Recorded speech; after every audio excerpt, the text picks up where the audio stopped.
The Quiet Millionaire of Brattleboro. In the quiet town of Brattleboro, Vermont, a story began not with a person, but with a sound, the gentle jingle of keys. They were heavy, worn, and numerous, each one a brass or silver secret to a door, a closet, a life unseen. They belonged to Ronald Reed. Each morning, before the town awoke, Ronald would put on his uniform. It was a simple outfit of blue work pants and a flannel shirt, clean but faded. It was the costume for a role he played for decades, a man who preferred the background. His car, a second-hand Toyota Yaris, was as unassuming as he was. It was a practical machine, bought for value, not for show. He drove it with care, obeying every rule, never drawing a glance as he made his way through the waking streets. For years, his workplace was a local J.C. Penney. He would push a mop across the polished floors, his movements steady and methodical. In the reflection, the bright displays and busy shoppers were a world away from his own quiet focus. He was a man of few words. A shopper might offer a polite hello, and Ronald would respond with a slight, almost imperceptible nod and a quiet smile before returning to his work, a ghost in the machine of commerce. Lunch was never bought, always brought. He'd sit on a bench in the town square, unwrapping a simple sandwich from wax paper and eating an apple. He watched the world go by, a silent observer from his humble perch. When his shift ended, he didn't go straight home. His second stop of the day was the Brooks Memorial Library. Here, surrounded by the hushed whispers of turning pages, he found a different kind of work. He bypassed the novels and histories, making his way to the periodicals section. There, he would pick up a copy of the Wall Street Journal, its pages filled with the cryptic language of the market that he had taught himself to understand.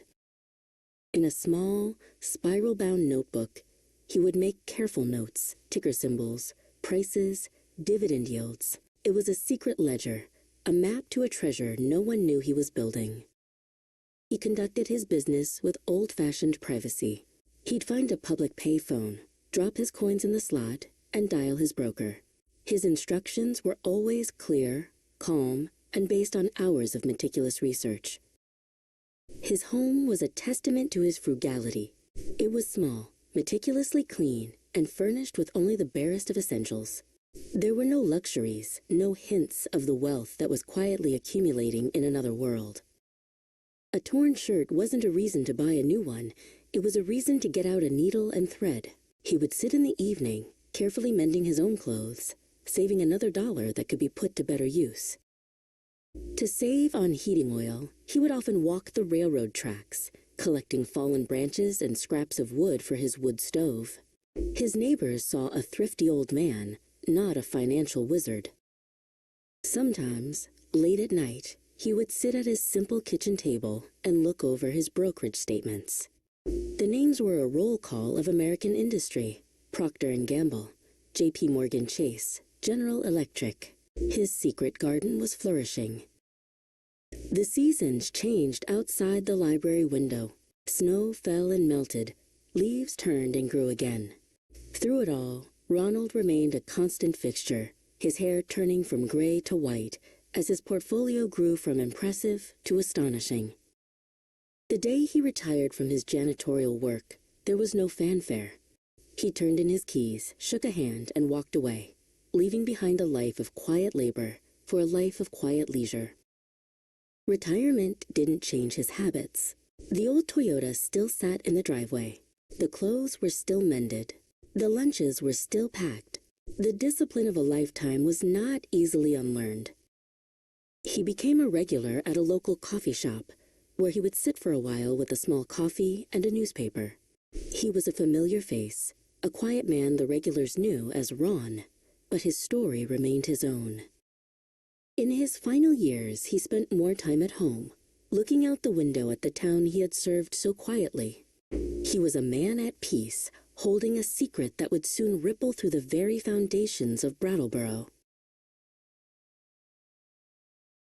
In 2014, at the age of 92, Ronald Reed passed away. The initial news was small, a minor note in the local paper about the death of a retired gas station attendant and janitor.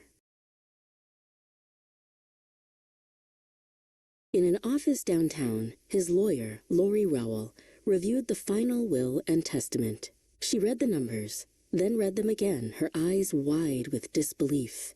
The humble janitor was worth nearly $8 million. The first call went to the Brooks Memorial Library. The director listened, speechless, as the lawyer explained that Ronald Reed, the quiet man who read the financial papers, had left them a gift of $1.2 million. The second call went to the Brattleboro Memorial Hospital, where Ronald had often received care. They were informed of a bequest that was even larger, $4.8 million, the largest single donation in the hospital's history. The story exploded. The headline in the paper now read, "Frugal Janitor Leaves Millions to Library and Hospital."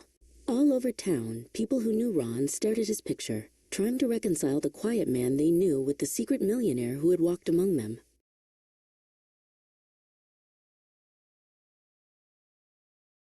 Ronald Reed's legacy was not in the money he saved, but in the money he gave. His quiet life resulted in a loud and lasting act of generosity, a final, surprising gift to the town he called home. On a new wing of the hospital, a small plaque was placed, a permanent testament to the janitor who polished floors and built a fortune in secret.